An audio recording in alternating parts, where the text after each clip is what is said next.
ਸਾਡੇ ਇੱਕ ਜ਼ਿਮੀਂਦਾਰ ਦੋਸਤ ਨੇ ਜੀ ਰੰਧਾਵਾ ਸਾਹਿਬ, ਉਹਨਾਂ ਨੇ ਪੁੱਛਿਆ ਕਿ ਰੇਟ ਦਾ ਵੀ ਦੱਸਿਆ ਕਰੋ, ਰੇਟ ਦੇ ਹਵਾਲੇ ਨਾਲ ਮੰਡੀ ਦੀ ਕੀ ਅਪਡੇਟ ਨਜ਼ਰ ਆਉਂਦੀ ਹੈ, ਉਸ ਹਵਾਲੇ ਨਾਲ ਜ਼ਿਮੀਂਦਾਰ ਨੂੰ ਗਾਈਡ ਕੀਤਾ ਕਰੋ। ਬਹੁਤ ਅੱਛੀ ਸੁਜੈਸ਼ਨ ਹੈ ਜੀ ਤੁਹਾਡੀ ਰੰਧਾਵਾ ਸਾਹਿਬ।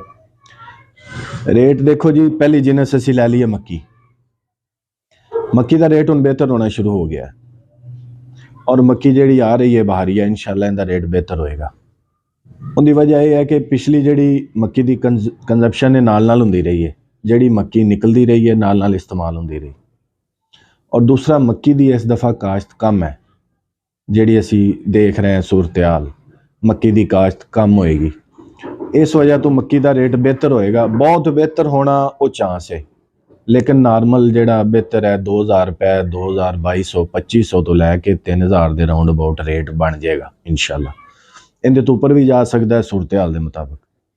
ਦੂਸਰੀ ਅਸੀਂ ਜਿਨਸ ਲੈ ਲੈਂਦੇ ਹਾਂ ਜੀ, ਸਾਡੀ ਮਟਰੀ ਦਾ ਰੇਟ ਅਜੇ ਤੱਕ ਮੇਨਟੇਨ ਹੈ ਔਰ ਇਹ ਹੁਣ ਮੇਨਟੇਨ ਹੀ ਰਹੇਗਾ, ਕਿਉਂਕਿ ਮਟਰੀ ਦੀ ਬਰਦਾਸ਼ਤ ਘੱਟ ਹੋਈ ਹੈ, ਮਟਰੀ ਦੀਆਂ ਐਵਰੇਜ ਘੱਟ ਹੀ ਰਹੀ ਹੈ ਔਰ ਮਟਰੀ ਦੀ ਕਾਸ਼ਤ ਵੀ ਘੱਟ ਸੀ। ਇਸ ਹਵਾਲੇ ਨਾਲ ਮਟਰੀ ਦਾ ਇਨਸ਼ਾਅੱਲਾ ਰੇਟ ਜ਼ਿਮੀਂਦਾਰ ਨੂੰ ਮਿਲ ਰਿਹਾ ਔਰ ਅੱਛਾ ਰੇਟ ਮਿਲਦਾ ਰਹੇਗਾ। ਇਹਦੀ ਭਰਾਈ ਜਿਹੜੀ ਹੈ, ਪਾਪੜੀ ਬਹੁਤ ਜ਼ਿਆਦਾ ਆ ਰਹੀ, ਕੁਆਲਿਟੀ ਘੱਟ ਹੈ। ਇਸ ਹਵਾਲੇ ਨਾਲ ਜ਼ਿਮੀਂਦਾਰ ਥੋੜ੍ਹਾ ਜਿਹਾ ਅਗਰ ਆਸਰਾ ਕਰਨ, ਉਹਦੀ ਭਰਾਈ ਅੱਛੀ, ਕੁਆਲਿਟੀ ਅੱਛੀ ਹੋਵੇ, ਕੋਈ ਉਹਨੂੰ ਪੋਟਾਸ਼ ਵਗੈਰਾ ਦੇ ਸਪਰੇਅ ਕਰਕੇ ਅੱਛੀ ਭਰਾਈ, ਜਲਦੀ ਭਰਾਈ ਹੋ ਜਾਵੇ, ਤੇ ਅੱਛੀ ਮਟਰੀ ਦਾ ਬਹੁਤ ਜ਼ਬਰਦਸਤ ਰੇਟ ਹੈ। 6000 7000 ਦਾ ਤੋੜਾ ਜਾ ਰਿਹਾ ਹੈ ਇਸ ਟਾਈਮ ਮੰਡੀ 'ਚ। ਦੂਸਰਾ ਅਸੀਂ ਜਿਨਸ ਲੈ ਲੈਂਦੇ ਹਾਂ ਜੀ ਗੰਦਮ ਇਨਸ਼ਾਅੱਲਾ ਮਜ਼ਬੂਤ ਰਹੇਗੀ। ਗੰਦਮ ਦੇ ਹਵਾਲੇ ਨਾਲ ਬੜੇ ਅੱਛੇ ਅਪਡੇਟ ਆਏ ਨੇ ਤੇ ਗੰਦਮ ਦਾ ਜ਼ਿਮੀਂਦਾਰ ਜਿਹੜਾ ਹੈ ਉਹ ਠੀਕ ਰਹੇਗਾ। ਔਰ ਤੀਸਰਾ, ਮੁੰਜੀ ਦੇ ਹਵਾਲੇ ਨਾਲ ਤੁਹਾਨੂੰ ਦੱਸੀਏ, ਮੁੰਜੀ ਦੀ ਇਸ ਦਫਾ ਕਾਸ਼ਤ ਡਬਲ ਹੋਏਗੀ ਜੀ। ਕਾਫੀ ਜ਼ਿਮੀਂਦਾਰਾਂ ਦੇ ਅਸੀਂ ਜ਼ੇਨ ਵੇਖੇ ਨੇ, ਉਹ ਚਾਹੁੰਦੇ ਨੇ ਕਿ ਅਸੀਂ ਪਹਿਲੇ ਹਾਈਬ੍ਰਿਡ ਲਾਈਏ, ਉੱਪਰ 1509 ਲਗਾਈਏ। ਇਸ ਰੇਸ ਦੇ ਵਿੱਚ ਹਾਈਬ੍ਰਿਡ ਜਿਹੜੇ ਸੀਡ ਨੇ ਪਹਿਲੇ ਉਹ ਲੱਗਣਗੇ, ਉੱਤੋਂ ਮੁੰਜੀ ਦੂਸਰੀ 1509 ਡਬਲ ਮੁੰਜੀ ਆਣੀ, ਤੇ ਮੁੰਜੀ ਦਾ ਰੇਟ ਹੁਣ ਵਧਣਾ ਸ਼ੁਰੂ ਹੋ ਗਿਆ। 1509 ਦਾ 5500 ਤੋਂ ਉੱਪਰ ਰੇਟ ਜਾ ਰਿਹਾ।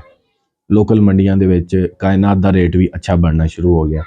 ਮੁੰਜੀ ਦਾ ਰੇਟ ਕਾਇਮ ਰਹੇਗਾ। ਉਹਦੀ ਵਜ੍ਹਾ ਹੈ ਕਿ ਐਕਸਪੋਰਟ ਮੁੰਜੀ ਜਿਹੜੀ ਹੈ ਉਹਦੀਆਂ ਲਾਈਨਸ ਬਣ ਚੁੱਕੀਆਂ ਨੇ, ਉਹਦੀ ਅਪਰੂਵਲਸ ਹੋ ਚੁੱਕੀਆਂ ਨੇ। ਇਨਸ਼ਾਅੱਲਾ ਮੁੰਜੀ ਦੀ ਐਕਸਪੋਰਟ ਹੋਏਗੀ ਔਰ ਮੁੰਜੀ ਦਾ ਰੇਟ ਬਿਹਤਰ ਹੋ ਜਾਏਗਾ। ਮੁੰਜੀ ਦੇ ਵਿੱਚ ਕੁਆਲਿਟੀ ਮੈਟਰ ਕਰੇਗੀ, ਤੁਹਾਡੀ ਜਿੰਨੀ ਅੱਛੀ ਕੁਆਲਿਟੀ ਹੋਏਗੀ। 1509, ਕਾਇਨਾਤ ਔਰ ਹਾਈਬ੍ਰਿਡ, ਇਹਨਾਂ ਤਿੰਨਾਂ ਦੇ ਇਨਸ਼ਾਅੱਲਾ ਰੇਟਸ ਅੱਛੇ ਰਹਿਣਗੇ। ਇਸ ਤੋਂ ਇਲਾਵਾ ਆਲੂ ਦਾ ਰੇਟ ਇੱਕ ਦਫਾ ਡਾਊਨ ਆ ਗਿਆ ਹੈ। ਆਲੂ ਦਾ ਰੇਟ ਡਾਊਨ ਆਉਣ ਦੀ ਵਜ੍ਹਾ ਹੈ ਕਿ ਆਲੂ ਦੀ ਪ੍ਰੋਡਕਸ਼ਨ, ਕੱਚੀ ਪਟਾਈ ਆਲੂ ਨੇ ਜ਼ਿਮੀਂਦਾਰ ਨੇ ਬਹੁਤ ਜ਼ਿਆਦਾ ਕੀਤੀ, ਤਵੱਕੋ ਤੋਂ ਜ਼ਿਆਦਾ ਕੱਚੀ ਪਟਾਈ ਕਰਤੀ, ਉਹਦੀ ਵਜ੍ਹਾ ਤੋਂ ਆਲੂ ਦਾ ਰੇਟ ਡਾਊਨ ਆਇਆ।